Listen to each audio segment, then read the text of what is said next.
It seems now that everyone wants to be an entrepreneur, and kind of startups are the new rock and roll. But do you think everyone has what it takes to become an entrepreneur, or is there a very specific set of personality traits that you need? Arthur, you're right there, so I'll let you start. Yeah, as you say, that everyone, it's a very trendy thing to be an entrepreneur at the moment. I think everyone has the skill set to become an entrepreneur, but I don't think that everyone should, and far too many companies are probably being founded at the moment. And I'd probably encourage people to join exciting, mission-led, high-growth companies rather than to set up theirs just because they feel it's a cool thing to do at the moment. Are there a few personality traits you think all entrepreneurs have in common? Dan, are there certain traits that you see in yourself and your founders? Well, I should confess at this moment that I came in about a month after the company was founded. So I look at it slightly differently in that I think everyone who co-founds a business or comes in at an early stage is taking a big risk. And so at some point you have to decide you're willing to work for a low salary, you're willing to work very hard for a long period of time. But I think resilience, risk-taking, those are traits that all entrepreneurs have. And they say that startup years are like dog years. So 1 year of real life is like 7 years in a dog's life. Right. And so I was thinking about this earlier, and I think you've got to decide what kind of dog you are as well. What kind of dog are you?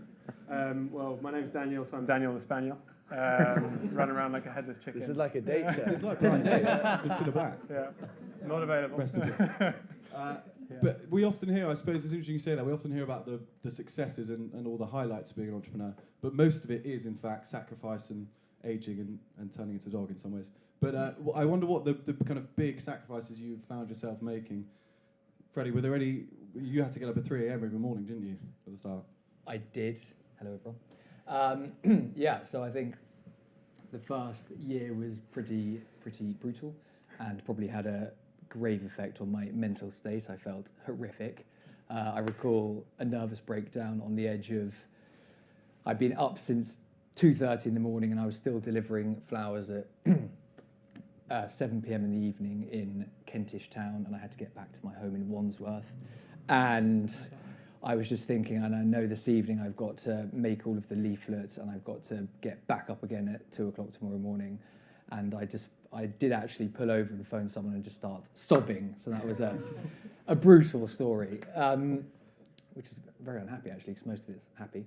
But so I'd say the first, it is just incredibly hard work the first few years, but you do have this kind of weird sense of just excitement and that you're achieving something and there's something really exciting at the end of it that you can do. So that. And Henry, you still probably work kind of 7 days a week on the market stall release showing face. Did you always have to have very long hours at the start? Yeah, I think so. Hello everyone as well. I've put in quite a lot of time, and it's been going quite a long time now. I'm in my 60th year as a dog, and I'm slightly wondering when it's going to get a lot easier, when this dog will kind of relax a bit more. But it's a lot of hard work and a lot of rewarding times. So you do have to put in the hours.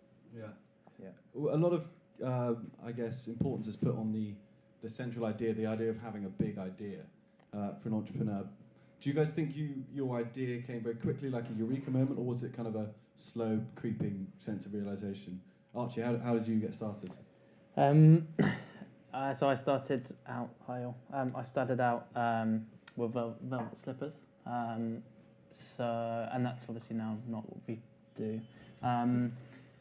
So I think, from personal experience, I don't think there's a eureka moment. I think even if you do have a eureka moment, or businesses I know starting things now, there's an idea that sounds very sensible, sounds very clear and obvious, but it's so rare that that's the idea that formulates and ends up being the real sort of money maker or grower or whatever.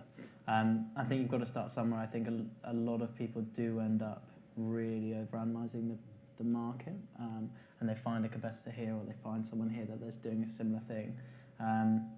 I would just say I wouldn't hold back on that. We've now moved into footwear as a whole, and that's then the learning about building a brand rather than just retailing a product. becomes so important. So yeah, I would say. This might be a bit cynical of me, but it feels like every startup now has to have this kind of interesting startup story, where kind of a cool little tale, a quirky story about how they started. Are they all bullshit, or is that? Or do you think some of them are true?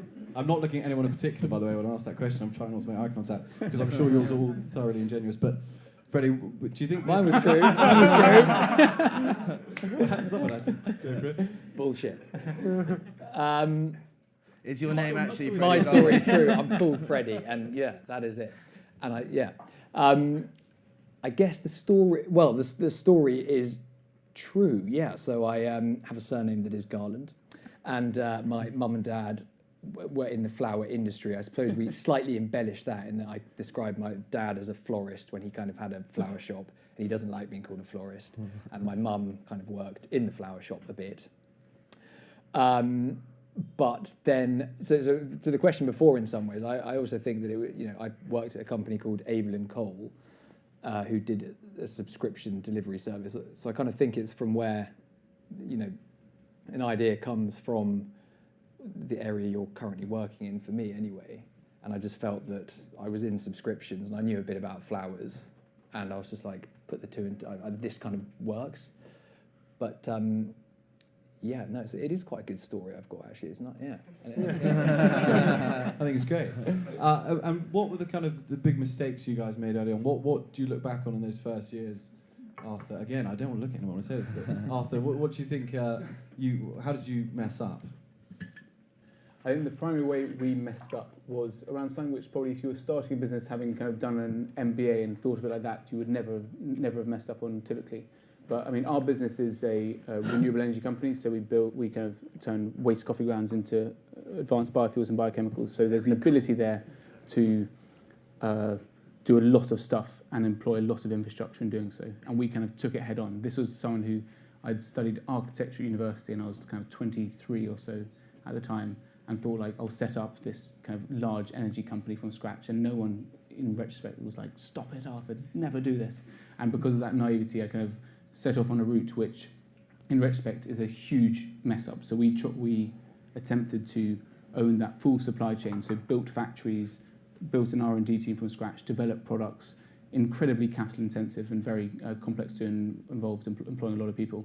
And in retrospect, that was a huge mess up that we should have focused, which is, I think, probably now, which all of us, I think some of us may agree with, I'm not sure, is that just focus on doing one thing phenomenally well and become the best in the world at that specific interventional thing. And what we were trying to do was almost the exact opposite, which is own a beginning to end entire supply chain and doing all of it not particularly well, and very expensively as well.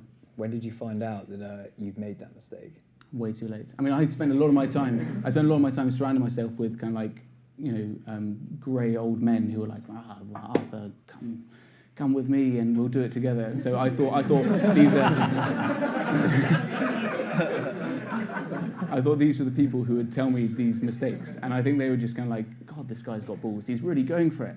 And so we realised we made the mistake a couple of years in when we had ended up kind of employing way too many people, building a factory from scratch, which is an expensive hobby, and then just really going for it, and then realising that we've got all this kind of infrastructure behind us that we weren't able to maximise. And so it was essentially realising that we were just burning through huge amounts of cash, which is the worst time to realise you've made a massive mistake and having to kind of correct course accordingly. But if I was to start a company now, I'd do it in a much more focused and specific way and make an intervention within a supply chain rather than trying to build the whole thing from scratch each time, which I think is probably the blinding obvious to the audience and my fellow esteemed entrepreneurs on the panel. I suppose you've got to kind of find a way to sense check your ideas and test if there's a market there first. And Dan, you and your founder, you had a very quick and easy way to do that. You just bought a Facebook page and see if anyone wanted it. Yeah, so massive credit to James, my CEO. I think on Boxing Day 2014, he had been Airbnb-ing his flat to pay for his job he'd quit.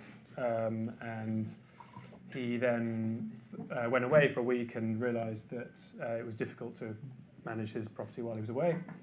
And in 26 minutes, this is the kind of bullshit story, but it's also true.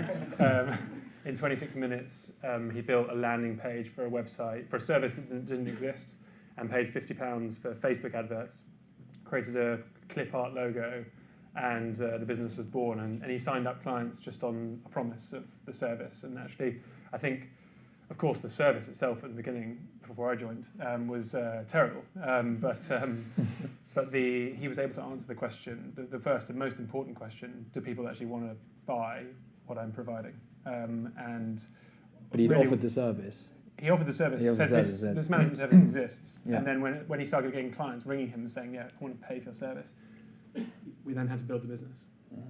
Yeah. That's harder to do with something like shoes, I guess, or clothes, because really you're not reinventing the wheel, you're just doing a kind of new variation. I think the only insight I had, I didn't tell friends for a year and a half. Reason behind that was because I didn't know what I was doing, so I didn't want them telling me to do anything otherwise, or to try and change the idea. I think the only thing I can remember from a product perspective, which again is such a very, very small, slightly irrelevant sort of marketing form of research, but it was going to family events, and my parents did know, and they couldn't resist but tell people that I was making velvet slippers, which sounded very lame. And the feedback and research I got, were people would always say, "Oh, I'd love to get a pair. Could I get a discount?" Which is a very common occurrence. And off the back of that, they would always follow up the next day. So I'd give them a card and say, "Yeah, sure, get in touch and I'll give you a discount." And they would always follow up. I think that was a very, very small insight into, you're never going to launch a new product, tell someone about it, and they're going to go, "That's shit." They'll always tell you to your face it's good, unless they're a very close friend or mentor or whatever. And I think that was a very small insight into potential. Yeah, talking of mentors, I think as you're all fairly young and inexperienced, you probably all look to more experienced people for advice. We recorded a podcast with Nick Woodman, who founded GoPro the other day, and our podcast, by the way, is available wherever you can get podcasts. And it's brilliant. So that episode comes out on Thursday. But he said that the worst thing he ever did was look for mentors, because he was trying to disrupt an industry, and they were all, as you say, old grey heads who gave him the wrong advice. Have you guys found it difficult to find mentors? Can I answer Henry. your previous question? In fact, loads of your previous questions, because I completely missed them. But I started buying surplus shirts from shirt makers and making them into boxer shorts, and that's why it's called Surplus. And that came about because I was trying to make a completely different kind of business, which I won't go into. So that was a Eureka moment. But I only thought I'd ever make clothes using surplus fabric. And after growing the business for a couple of years and turning down some great opportunities for growth, because I just wanted to make using surplus, I realized that actually to grow, we would have to start to make using, non-surplus fabric. So now surplus accounts for about 30% of our range. But if I'd have listened to everyone, 2 years before, who was saying you're never going to build your business if you just make using surplus fabric, then I'd probably be kind of a couple of years ahead. But if I'd listened to them at the very beginning when they said, the whole thing is unviable, then I wouldn't be where I am now. So you kind of got to make your own, lessons. And yeah. Dan, did you look to any kind of older mentor figures? I think you pick up mentors naturally because you are talking to someone and then things that they say resonate with you. And then I think you've still got to look at the data. I'm quite data-driven, but if you look at the facts that are around you and compare what your mentor said with reality, every now and then, at some point you realise your mentor might be not giving you that useful advice, or maybe their advice was great 6 months ago in your life cycle of your business, but now it's no longer that interesting. And it's not that awkward. You just stop ringing them and pick another one, and don't have to do it in a formal way. It's a normal process. I'd say the mentor I've got, I suppose, is a chap called Keith who's given me some money very generously, and the impact he's had, I've felt, is he's a very experienced businessman, and he I think to these guys' points, I would have probably gone charging off and doing all sorts of different things with flowers and having 10 different boxes that someone could buy, and can you buy it for your friend? Yes, you can. Can you we'd be selling plants, all of that kind of thing. But actually, we literally have one thing that goes out every week, and it's just one arrangement. which is just, and he'd been through all the crap with his company called Abel & Cole, which is like organic fruit and vegetable, and he'd sort of been through all the rubbish. Trying loads of different things is a bad idea to his view, and that's just helped us massively. So we've just stuck to one thing, and it's literally one thing, which just means there's no complexity, which makes it really, really easy. So it's been positive for me having a mentor. Would you only stick to what you're doing now in terms of your range? Well, I think we've been doing that for 4 years, and I'd say it's maybe just getting to the point where some of the early customers who we got sort of in the first 4 months, who are kind of the maverick people who want to support a twat like me, fractionally 4 years later, they might be getting fractionally bored of the product. And I'd potentially be keen to we're thinking about whether we could do a sort of party box that someone could dip into just to create that little bit, that's a bit more expensive, that could just create a bit more interest for them. But, it's working really well just having one thing, and it just strips out so much complexity to the business. And I think complexity in a business creates complexity and challenges and costs and stuff, which is what we don't have, which is great. I think on the mentor side, I think if you get rid of the word mentor and you kind of have a network of people around you that are doing other things, running businesses, and not even running businesses, but are involved in businesses in different ways and angles, I think it becomes so powerful. I think going out the best kind of evenings from a business perspective is going out, and when you've had a shit day or whatever, you get to just relate to someone else who you've seen, and they look like their business is doing amazingly, and the reality is they've got problems left, right and centre as well. And I think that's a really sort of nice way of levelling things out. You kind of wake up the next day, you know that you might have problems, but everyone else does. It's all a bit of a shit show at times. And that kind of eliminates this idea of needing a particular mentor, because I think the problem with mentors to some degree is if you are reaching out to people and you are building a network, it is quite difficult to say no or to ignore someone's advice when they've got X credentials and X experience behind them. To Archie's point, a mentor. I found a mentor is actually someone who's slightly looking out for you as well as an individual, not necessarily just giving advice to your business, because those are similar but separate entities, you as an individual and the business. And if you've got someone who understands the pressures that you're going through, that can be really helpful. Often you think the best mentor would be the person in your industry who's done the best, but quite often they can be a long way away from what you're doing now. So they might have a team of people doing what you're doing, and they can't relate to what it's like having to fulfill X amount of orders whilst also keeping a shop open and handling the HR sort of thing.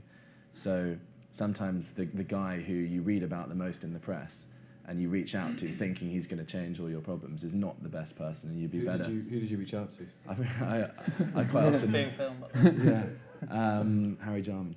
No, I reached out to loads of people. Nick Wheeler from Charles Tyrwhitt, who occasionally gives me one-liners in response. He was very helpful, actually, but also very busy. I've reached out to kind of lots of the top guys and often do, but you might find that somebody who works in a trimmings shop is more able to advise you on kind of particular things and understand small business. And so it's about kind of having a network that you can turn to, not just the guys at the top. Were you ever kind of selfish with your ideas? Did you ever worry that if you told a mentor about it, they might just go do it better than you? Arthur? Yeah, well, I have two views on this. One is, I think, don't be precious about your ideas and be willing to share them with people. But I found this out the hard way, in which when I was in the very early stages of setting up my first company, the renewable energy business, my first mentor, I got some prize money from then Mayor Boris Johnson, who seeded. I mean, he did one good thing. He seeded our business, gave us £20,000 to go and set up Bybee. Great guy. But the first mentor we were given by City Hall, the GLA, was a guy who literally, and this is like a formal mentor-mentee relationship, I was still a student at the time, bright-eyed, bushy-tailed, and he stole my idea. And I was like, what the hell? No. So my view of business at the time was that everyone was a real baddie, and he literally just did the real baddie thing and stole it, set up a competitor company. Our company was called BioBean. He called his company Beanergy, i.e. Bean Energy. Set it up. He had a very wealthy father. His father gave him £4 million to set up this company. This guy was 50. I was like, what is going on? Anyway, he then set it up. I got given advice at the time. I was so worried and upset. I got advice from our then lawyers who said, if this guy's like a 50-year-old mentor and stealing a 23-year-old's idea, probably not going to do that well at business. And I was like, Well, anyway, luckily we didn't have enough money to actually sue him. And so we just ignored it and carried on. And sure enough, he got a really swanky office, hired a bunch of people, went bust, bought all the wrong machinery, went bust very quickly, and we're like, oh, great. And then and then away we went. So, did you try and buy any of his machinery? No, it was all the wrong. It was literally like the wrong machine. It was like it wasn't even close. It was like it wasn't even close to being the right machine. But the good thing about it was that it kind of taught me a lot in terms of like real baddies doing baddie thing. It was like a cartoon of bad business person. But the good thing was that I'm now actually relatively relaxed about sharing ideas, because the key is not in, as again I think people would agree with, not in the idea, it's in the execution of that idea. And particularly in the really early stages, people get very heated up about, this is my idea, I own it, and I'm going to go after anyone who gets in my way. But the challenge is having the kind of half the, it's not quite bravery, but the ability to recognise that this is not about the idea, it's about how you then go and forth and deliver. And so I'm now pretty okay with kind of sharing ideas with people and trying to get them on board with it rather than competing with them to get it done. I'd also say that a small amount of competition, I think, isn't a dreadful thing. I mean, if they're going to steal your idea, they're definitely going to do it totally different to how you do it. I mean, there's no way that they'll just do it differently. And actually, to have something out there that's not too dissimilar actually just starts creating awareness. And as long as you do it better than them, then it ends up actually creating quite a, it's not a bad thing at all, I think. And Dan, there's obviously a few different now concierge companies that deal with host making and Airbnb. Has that helped you or hindered you, do you think, the competition? The competition, I think, firstly, when we started out, though our biggest competitor had been around for 18 months, no one had really picked up on it. And so we found it quite easy to persuade people to sign up for our service, even when there wasn't a service. But I think over time, we initially we thought our competitor, which is Hostmaker, the biggest one in London, so we're the biggest, but they're the biggest competitor. It's competitive. They seemed very similar to us in the beginning, and then as time has gone on, we've realised, to Freddie's point, we've realised how differently we run those businesses. And when you say the word concierge, I kind of flinch, because it's all right. We're half a technology business, half service, but it's very much aimed at everyone. And I think that they've very much gone down the concierge branded hotel route, and we've gone down the technology platform network route. And so I think the competition's probably been a good thing in terms of raising awareness in the same way. And if there's a precedent for investment, for example, that's also a good thing. So if someone's already raised 5 million for an idea that looks very similar to yours, and you're doing better than them, then you can raise more than them.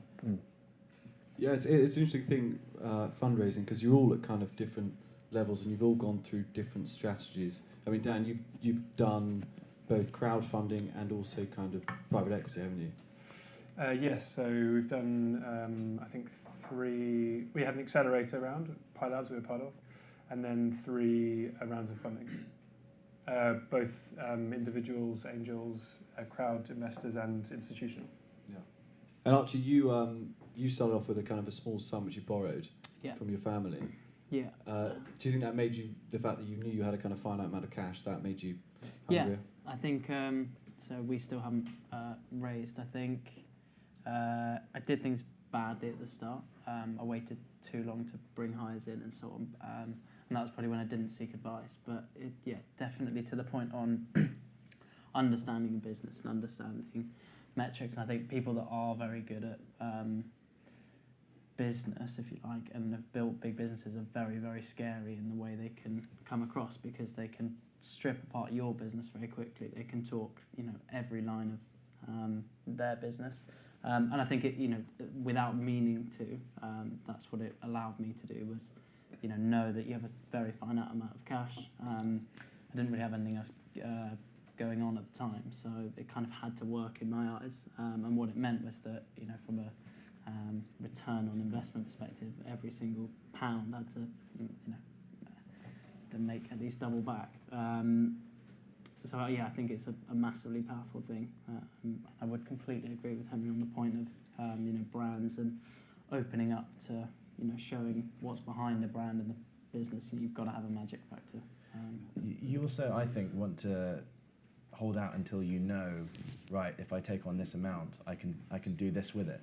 Yeah. Because a lot of people get quite big valuations based on saying, look, this is the sector we're going into, this is the size of that sector, and this is how much we're going to own. And you can get a £5 million valuation, and that's very exciting. And many companies like Dan's go on to do amazing things, but others don't get the trajectory that they've kind of forecasted, and therefore it kind of creates a bit of hostility, I would imagine, and it's quite hard to follow up on.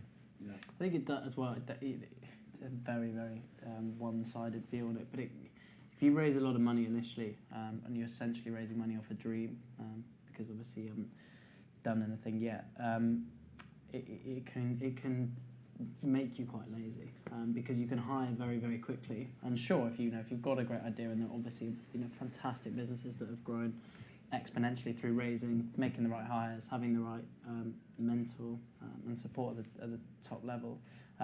But it can and it does make people inherently very lazy. And some of the best stories in the way in which people have built very sustainable businesses long term that still admired, kind of the Paul Smiths alike. They know the inner workings of how customer service worked, how fulfillment worked, how ops worked, everything. Whereas if you imagine starting a business, taking on 2 million with your dream, you've already got a head of marketing, a customer service system, and so on. I challenge that in one way, which is that I would say that money. I took on a bit of cash, quite a lot to start with actually. So the Keith guy, he was willing to kind of give me a fair bit of money, which was really nice to get started.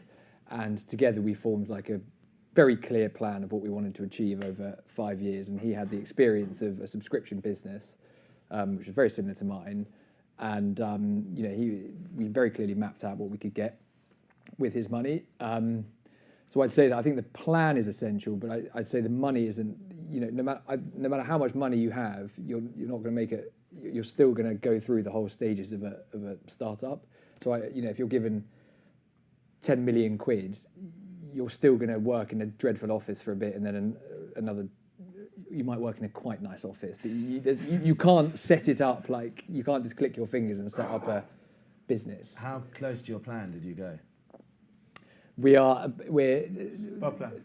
Above plan. Yeah, no, we're about like 2 years behind it actually, but it was an ambitious plan, and it's fine now.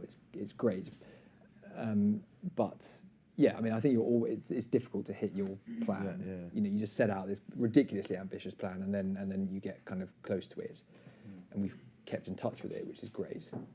So I hope that my point was clear. I remember when I did my first plan, and I would be a multi-billionaire by now. Because I think that's the other thing to say is that without having done something, you often think, this is actually really easy. I just need to get 10,000 people to spend £165, and how hard can that be? Having never done it, it seems easy, but selling things or fixing things or whatever it might be, getting customers is difficult, and things I would say probably take about 3 times as long as you would expect they do. Yeah. Before you've done it, and then when you've done it, you realise, okay, well, things take time. Perhaps let's be a little bit less optimistic and a bit more realistic, and that's something you learn. I'm always interested with founders if they've raised a lot of money or if they haven't, how they work out the size of their own salary because they're in charge essentially. There must be a temptation if you raise a lot of money early on to give yourself a big old bonus, but then that's only going to come out of your bottom line after all. I'm not going to ask you all how much you make, but is it a difficult thing to factor in, Arthur? Your own worth? That's quite an existential question. In terms of what? In terms of salary, or in terms of? When do you start paying yourself a salary, and how do you calculate it? I always think less is more. I'm not a big. I think I try and keep. I think the CEO will typically be paid the most in the company, and you either get paid, and so therefore it gives a natural cap in terms of what it is. So I'm a big fan of low salaries, high equity stakes. So I set up share option schemes in both firms and look to reward people in terms of giving them skin in the game, but not through cash, because there are better uses in the short term. Excellent. And when we're talking about hiring new people, what do you look for when you were making your first hires? Is there kind of a curveball question you all gave to check if people fitted culturally? Freddie, how was your first hire? A friend of yours in the crowd, a very lovely lady called Beanie Robinson, who was just there. I was just looking for like friends of my brothers. I seem to remember. No, it's very much just like I need someone who's quite nice, and it was a customer service role, and it was just like I needed to get on with them basically, and they didn't need any great skill set. It was just I just wanted to get someone in who was really talkative and friendly, and was going to, if someone had a problem with flowers, was going to relate to that on the telephone. So I found them on Facebook through my brother, and that's how a huge amount of employees came through. It was just through Facebook actually, and that worked well. What about you, Archie? Who were your first hires? I've definitely gone through the process of hiring junior, and a lot of the hires were fantastic, but we just reached a cap.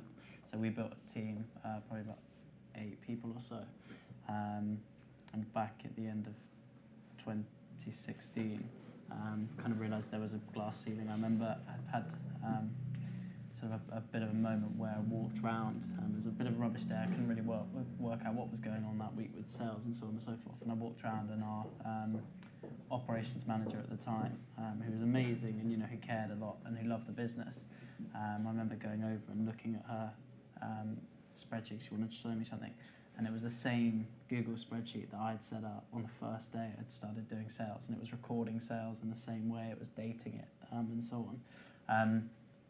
So yeah, I think there's a huge advantage of as Freddie says, about knowing people or having some sort of link to them. All our best hires, even today, have come through references or word of mouth. But you got to be careful of making sure you get the right hires at the right time. It's so easy when you're so busy to just want to hire people, and it's definitely my biggest regret. It's just too easily, just letting people come in. People can interview really well, and they can say a lot of crap that they just can't stand by, and it's a much harder process of getting rid of them and refining things. Give them some tasks. To see if they can Give them some tasks. But, you hear a lot of founders now take people down to the pub, for example, to find out if they're a cultural fit. Do you think that kind of social element's very important, Henry, in your workforce? No, I don't think that's the most important thing. I think they need to like the product, like the brand, and be a good fit, and be very versatile when you start. So I think for me, we wanted somebody who could, answer telephones, do all of that sort of thing. And then if they're good company in the pub afterwards, then that's a bonus. We haven't done the social thing with everyone, although a lot of the early hires, but we had a couple of head of technologies and then CTOs, and we were looking for one for the long term, and now we've had one for over 2 years, which is quite a long time in dog years. But we took him, we had lots of interviews, and actually one of our mentors gave me the advice that you should read a book called Hire With Your Head, which is an incredibly good book. So dull, but really good. And we took him to the pub and played a game of Perudo with a selection of the team members from various levels of seniority. and being technical, he won the game. He'd never played it before, but he was very humble, and watching him play the game was a reasonably good way of understanding what he was like. I think on top of that, you've got to talk to them as well, and the interview process is the most important. And Perudo is all about dishonesty, essentially, isn't it? Well, exactly, yeah. So he's Dishonesty masked with charm. Okay. That's the Airsorted motto, I believe. No, not at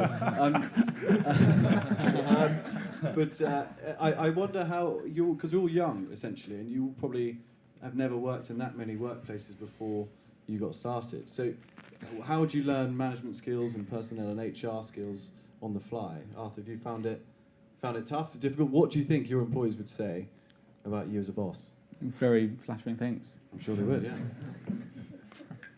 This is when I think mentors do come in pretty useful, particularly those who are more involved in the business. So a good board or a board of advisors in terms of helping walk through those things. Because I think particularly people who are in the early stages of setting up companies are incredibly impatient. And I think you heard it, it's touched in terms of the business plans we've all set out for ourselves. Everyone externally knows those are never going to be hit, but for some reason we will genuinely believe that's what's going to happen and be disappointed and pissed off when they don't. And therefore we're usually going to be like, well, I'm doing my job very well, and therefore it's not my fault. And usually it results in poor management techniques in terms of it. And there are so many horror stories in terms of how all entrepreneurs, but you know, how people can often end up treating senior members of their management teams. And so very, very difficult, particularly when you haven't had experience of having a boss, to be able to manage people effectively. And it's something which I'm still working on, and I think it's probably a lifelong endeavour in terms of getting very good at, in terms of how you can actually get the best out of people. It's probably the most important thing one can ever do is the two last questions in terms of how you can effectively hire and then retain those people. And if you can do that well, you can pretty much do anything. Pretty much anything with those two skill sets. The nice thing, I suppose, about starting a business is that you can build a culture completely from the ground up, and you don't inherit any bad habits. How have you guys made your workplaces attractive, dynamic places? Archie, you're laughing about something, so I'll go to you. Freddie's in the crowd and he works in my office. I can't make things up. But you hear now startups having kind of half days and all these very modern things with sleep pods and free pizza, I'm told. We don't get it at the Gentleman's Journal, I should add. No, he's very, very generous. But Henry, have you made kind of attractive? Do you try and make it fun, for example? Well, we have nice coffee. In terms of funness, we've started doing a few more team drinks, and then in answer to your previous question, RE management, I think that if you try and work very hard and encourage those people who do work very hard, but then also accept that there will inevitably be some people who join the team who want to get in at 9 and leave at 6, and that's their career path. So trying to encompass everyone and nurture the real hard workers and help them grow and accept the other guys. And in terms of creating a good work atmosphere, I think it's all about everyone being able to approach you, and honesty and kind of transparency. And just to add to that, good culture is often seen from the outside world as kind of beanbags and ping pong and free sushi and massages at your desks and all those sorts of things. I would urge everyone to read. There's a very good podcast, Gentleman's Journal, aside from that, called Masters of Scale with Reid Hoffman. And there's a very good episode on culture with a guy called Reed Hastings, who's the founder of Netflix, which is talking about the difference in terms of how he's built a very effective culture, looking at it from a team perspective rather than a family perspective, and specifically around how you can deliver that across platforms, multiple changes in industry and scale. And so it's something I'd suggest that you read, because he said it far better than I would be able to. But it's critically not about the more trivial perks, and more about what you're actually trying to build and making sure that everyone's relatively focused and on track as you go through that process. Yeah, sorry, Freddie. I was just going to say, it's just a very, just having the shared goal and the excitement of a startup is so important, and just making sure that everyone who does come on board is so bought into the idea of what you're trying to do, and really prepared to put in the time to help it, I think, and that kind of creates this great bond amongst everyone that you're doing something really, especially if it's working, you all know you're doing something really exciting, which is really important. Henry touched on it, but as you grow as well, obviously coming back to the hiring process, you bring in junior people and they're brilliant and they stay and become fully integrated with the business. But you also inevitably end up bringing in more senior people, obviously seniority experience, so they're slightly older. So things like going to the pub and stuff doesn't always work. It doesn't always, some people's idea of a nice evening, the members of our team have obviously got kids. Their nice evenings are going home and so on, and chilling out. So I think the key for us is that concept of letting people kind of work their own hours to some extent. I think you can create a really good harmony of good hard-working ethic with people staying late if they need to because it's obviously acceptable and done so. But also if people do want to get away early, or if two colleagues want to go and have a drink on a Thursday afternoon or whatever, they can do. And I think that's kind of the one universal structure that again small businesses primarily can adopt to as a big success. You all seem like perfectly nice young men, but we have this idea of entrepreneurs in our head that they're very hard-nosed and opinionated, and they can be very harsh on their employees. Have you guys ever had to kind of really crack the whip? I can't imagine any of you shouting at anyone, for example. I'm so bad at it. The one thing I'm a really bad manager. Not bad manager, but I think I was saying to Henry just before, I really like being liked at work, which is a weird thing to admit, but I think because I'm kind of trying to really push the vibe of the company and be a real, I've got to be nice all the time, basically. So one of the things I was going to say is I think it's important to recognise people's personalities in your company a little bit. So, I'm not very good at cracking the whip, and I get, I'm great when it's all going really well, and I'm good at telling people they're great and stuff, but I definitely need some help when it comes to the management side of it, which is like setting the targets and making sure that's delivered on and stuff. So I've got someone who just helps with that side of it, And, yeah. I have the opposite problem with Freddie. I think people probably perceive me as a bit intense at work, and I think there are beliefs that underpin that. It's not just a random intensity, but I try and work on, and I talk to my co-founders a lot about this, is when someone's kind of not necessarily reacted in the best way. If I'm being intense and they don't react well, or they don't learn or don't change their behaviour, then I've achieved nothing. So trying to recognise the moment in which you're talking to someone who actually loves to be pushed and loves to be analysed. And some people actually don't really like criticism, and you've got to recognise how to critique them in a more gentle way and bring them on. And I think that, coming back to Arthur's point, that's a lifelong endeavour, and really like 40, 50 years, I think. So that's probably what the grey-haired people are much better at, is explaining to you how to relate to the people in your team. We've hired, I think, about 400 people and got about 240 left. So over a 4-year period. But recognising who's there and what their motivations are is a huge part of it. So before we kind of go to some questions from the crowd, I want to talk about the future. And I wonder, even though you're all at fairly early stages, if you have an eye on an exit and cashing in. Is there an offer that could come through the door, Freddie, that would make you give away Freddie's flowers?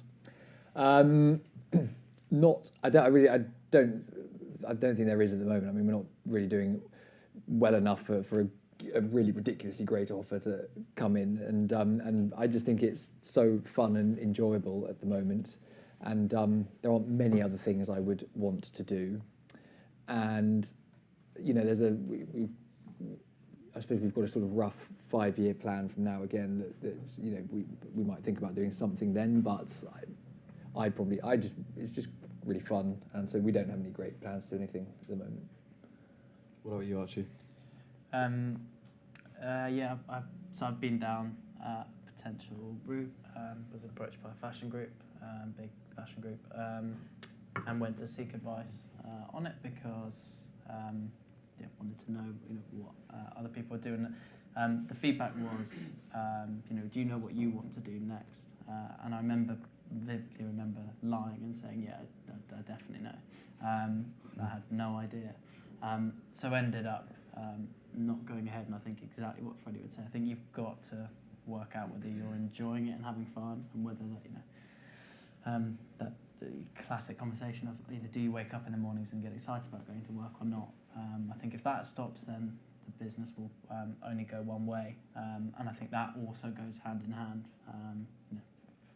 for me anyway, with whether or not I would ever exit and leave. Henry? Well, I've really enjoyed growing it to this stage, and put a lot of passion and love into it and get a lot out of it. We've got the infrastructure in place in terms of the buying team and the supply chain and the retail. So now we can look at growing, and I have a plan in mind, a 5-year plan, but I don't intend to kind of exit in that time frame. And as soon as we get to the stage where we're kind of maximising our kind of infrastructure, then I'll look at selling out or selling out a stake of it. But for now, no. What about you, Dan?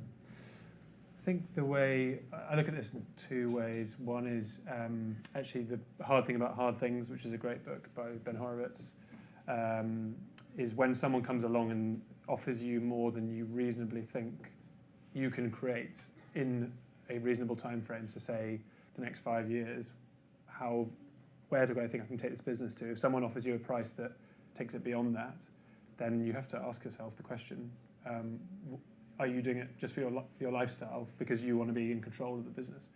But the answer we give to every investor is that we just want to keep building value in the business, so making the business better and keep doing that. And at some point, someone will come along and make us an offer we can't refuse.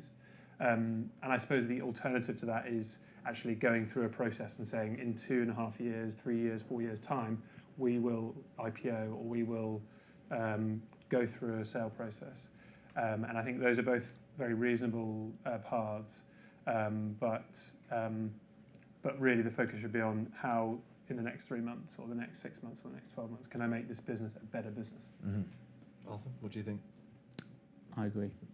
Excellent. Good to end on some consensus. Before we actually open up, I wonder, this could be personal or it could be business. We're in the dying days of 2018 now. What are your New Year's resolutions for 2019? We'll start with you, Arthur.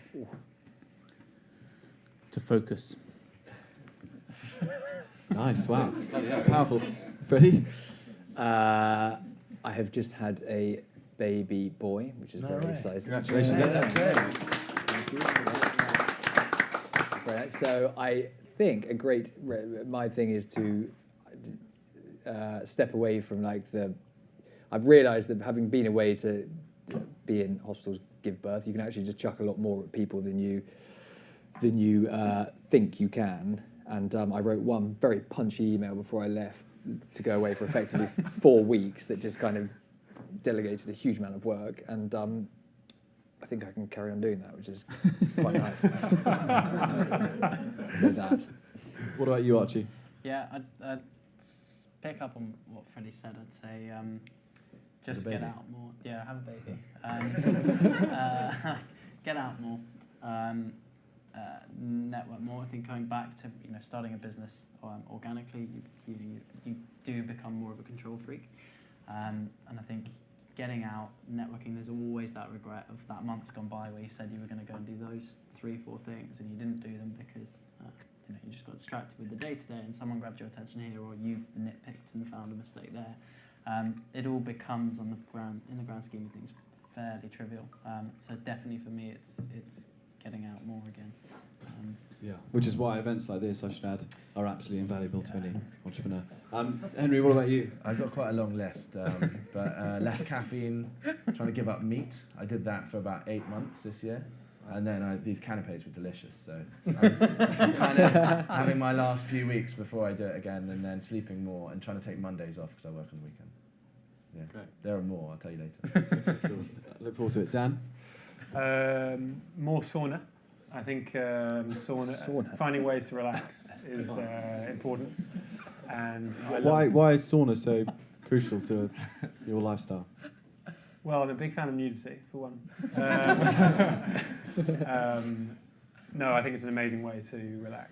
And if you're quite intense, if you work hard, finding a way to unwind and have a bit of time for yourself is great. And I imagine if you're a father, you have even fewer opportunities to find that time. So most of my resolutions are around personal things rather than work things. Because you're always making plans at work, so why make another plan for the new year?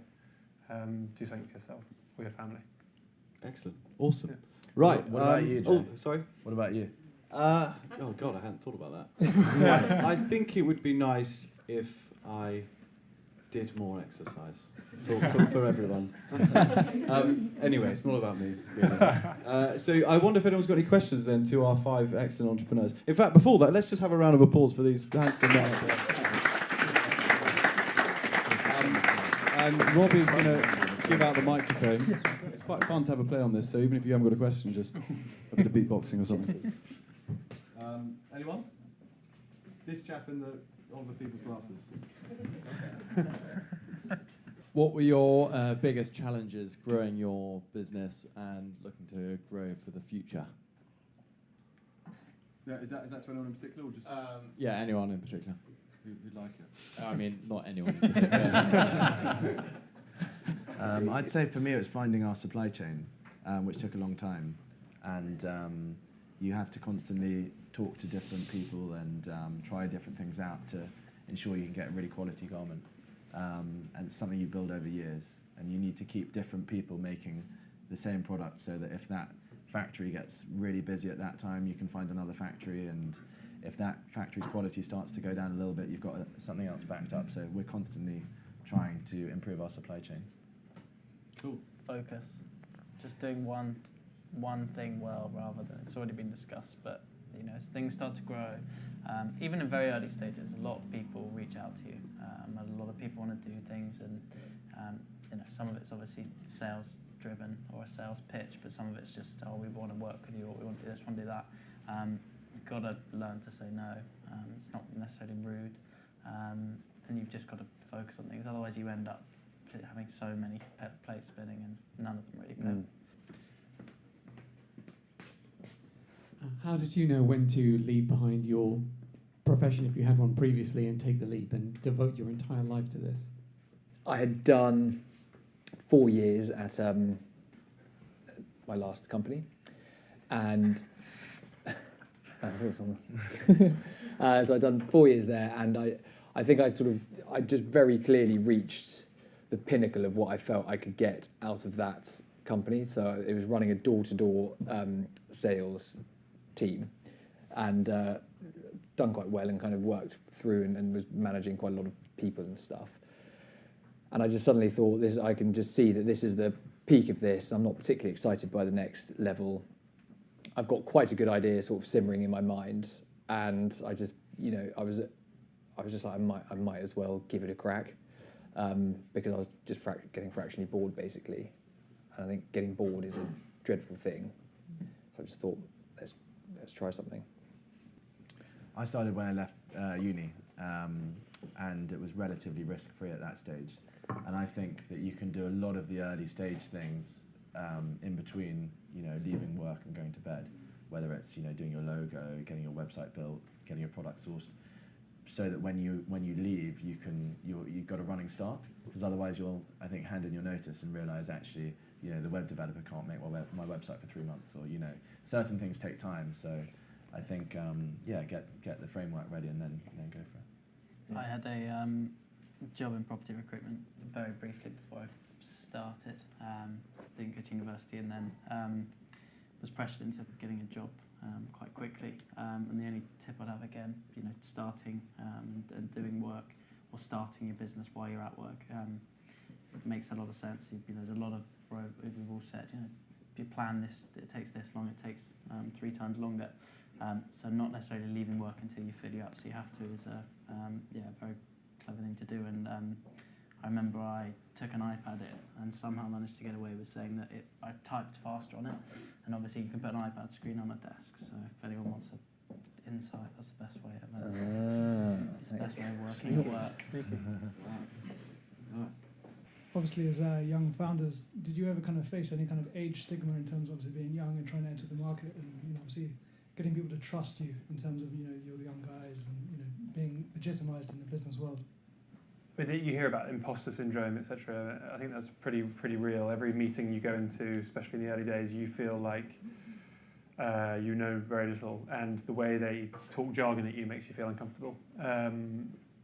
But after a few months, I think you start to realise that maybe you know more about this particular industry and your customer than they know, and it becomes. I think you develop confidence through that, and they're asking you the questions rather than you're asking them the questions all the time.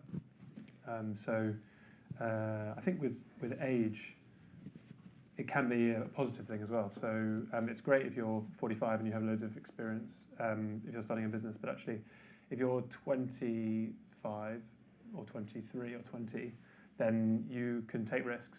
You're hungry and there's nothing really getting in your way. So it can be just as much positive. And I think now there's an acknowledgement that people are going to start these things young they're likely to start them young. So it's not a negative thing. And just to add to that, I think just to dissect the question slightly, there's nothing necessary against youth. I think as you touched on, it's experience in a specific industry that people are interested in. And they're interested in that because it gives credibility and trust. And so in terms of why people are often interested in those things, it makes total sense. In terms of people being kind of ageist, I don't think people are obnoxiously ageist. They're looking to build credibility and trust, and therefore look for industry experience, and therefore often youth plays against that. In terms of if there are ways to overcome credibility and trust, there are many ways to do that, one of which is through things like loads of money. So, one of the reasons why maybe raising finance is a good thing, I don't necessarily think it is that you can build credibility and trust because a whole bunch of people with money gave you money. Another is through things like brand associations, so getting governments or very big players in your industry to work with you or looking to joint venture with you, or getting press, or doing a whole bunch of different things. So the question, if I was to reframe your question, it would be saying, I would say no, people are not ageist, but there are specific ways in which one can build credibility and trust without necessarily having industry experience on your side. I think also probably the best way is by being honest, because if you're 21 and you've just left university, then clearly you don't know about fashion. Well, if you didn't study it like me. So trying to pretend that you've got this vast knowledge of the industry is obviously bullshit. But if you go and say to somebody, look, I really don't know anything about this and I'd love your help, then most people are pretty happy to help. Just on that as well, if you're selling a product as opposed to a service, it's the product that people are buying. So again, obviously dependent on who you're meeting and what the parameters of the meeting are, but a product is ultimately what's defining. And if you've put a lot of energy and time and effort into making a product that is genuinely impressive and different and so on, you can go into a lot of these meetings with confidence about what you're selling, because you're not selling a service that's based on your experiences necessarily. Mm.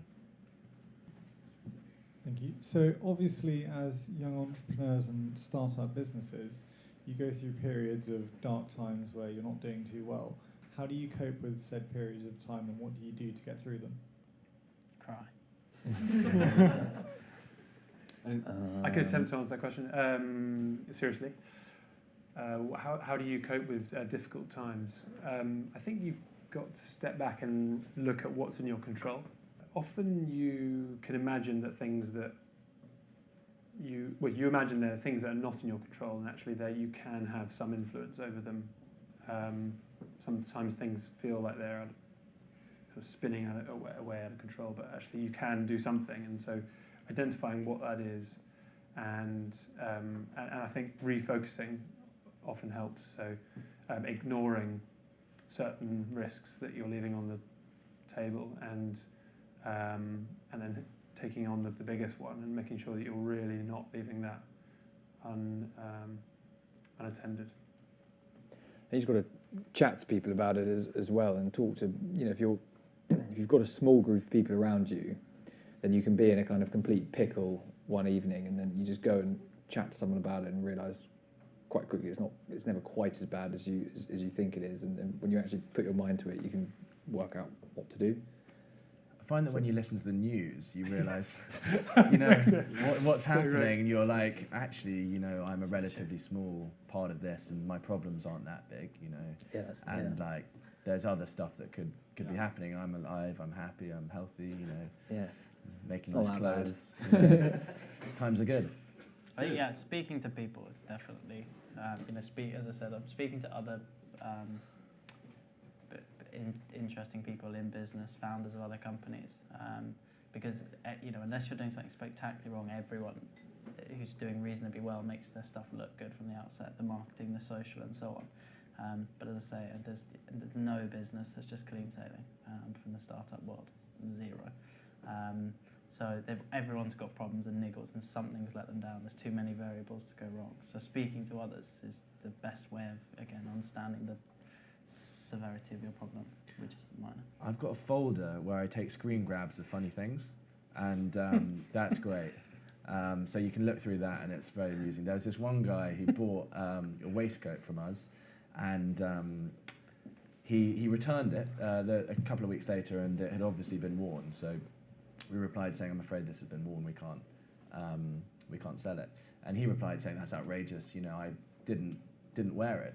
And we actually Googled him and found a picture on his Instagram of him wearing it, being like, looking baller. So we sent him the picture. Anyway, this is a long story, but saying if you save all of the things that, you know, amuse you, upset you, frustrate you, and then go back to them, it always cheers you up. Yeah. Did he respond? Yeah, he did. He was like, well, he sent me on a guilt trip, so I just refunded him anyway. Don't do that. Trying to make friends again. But I was worried he'd give us a bad review. No, I refund. Yes. Because at the end of the day, you know, he said he was going through a tough time, so it wasn't really worth it. But yeah, so don't buy stuff from us, wear it, and return it. So I won't do that again. Shame you. Okay, cool. Well, let's wrap it up there. I'm sure everyone's got places to go. I have one more question for the panel. Oh, right. You mentioned discounts. So, people coming up to you and asking you if they could buy your product, but at a discount. Do you think that's, or how, if you're going to start another business tomorrow, how would you react in that situation next time? In the same way? I think at the start, a completely different model. I think if you're literally at the start of selling your first handful of whatever product, it's different. I think in today's world, discounting, we could have a whole different panel discussion on it. My view would be that too many brands fall into discounting. We fall into it far too much. I think it comes back to the storytelling side and speaking very much from a brand's perspective rather than a business's perspective. You've got to tell stories in today's world and have an emotional connection with a customer to eliminate discounting. Would be my very strong view. But that is hard and it takes time. I think initially, to gauge potential opportunity, I think if someone's asking for a discount and you are literally at the start, then I think you can sort of let it down. I think I probably get about 20 texts a day asking for it. Seriously. How many of them from Harry Jarman? No, he asked for freebies, actually. I've actually got several freebies from Henry in surplus. I must disclose that. No. Several? Do you, actually? Yeah, maybe not. Who are you speaking with? Anyway, I think we should probably end it there for many reasons. But before we go, thank you very much to Martell Blue Swift who have helped us put this on, and they've been brilliant, and it all looks beautiful and amazing, and the cocktails were particularly nice, especially as I was very nervous beforehand. So 3 of those helped quite a lot. And also thank you, of course, to everyone at Gentleman's Journal. Robbie did an incredible job putting this together, and all our designers who made these lovely looking things at quite short notice. But more importantly, thank you to our panel of Dan, Henry, Archie, Freddie, and Arthur. And thanks to you guys for coming. Well done.